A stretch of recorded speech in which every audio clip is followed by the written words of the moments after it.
Kolkata night Riders থেকে বাংলাদেশি তারকা cricketer Mustafizur রহমানকে বাদ দেওয়ার সিদ্ধান্তের প্রতিবাদে বাংলাদেশে আইপিএল সম্প্রচার বন্ধের নির্দেশ দিয়েছে তথ্য ও সম্প্রচার মন্ত্রণালয়।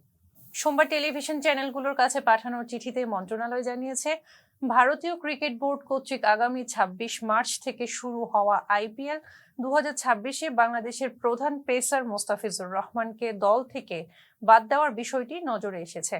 চিঠিতে বলা হয়েছে, ভারতীয় ক্রিকেট বোর্ডের এমন সিদ্ধান্তের যৌক্তিক কারণ জানা যায়নি। সিদ্ধান্তটি বাংলাদেশের জনগণকে ব্যথিত, মর্মাহত ও ক্ষুব্ধ করেছে।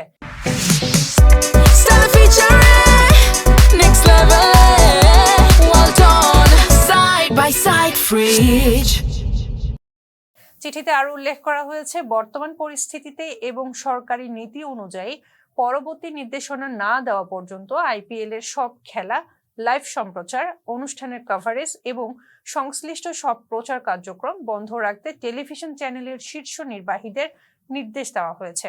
তথ্য ও সম্প্রচার মন্ত্রণালয়ের এই পদক্ষেপকে বাংলাদেশের ক্রিকেট প্রেমীদের প্রতি সমর্থন হিসেবে দেখা হচ্ছে। দেশে ক্রিকেট ফ্যানরা সামাজিক মাধ্যমে ইতিমধ্যেই তাদের ক্ষোভ প্রকাশ করেছেন এবং মুস্তাফিজের পক্ষ নেওয়ার জন্য মন্ত্রণালয়ের সিদ্ধান্তকে স্বাগত জানিয়েছেন। বাংলাদেশি খেলোয়াড়দের প্রতি বিসিসিআই এর এমন মৌনভাব এবং তার প্রভাব নিয়ে আলোচনার পাশাপাশি বিষয়টি ক্রীড়া কূটনীতিতেও নতুন করে প্রশ্ন তুলেছে।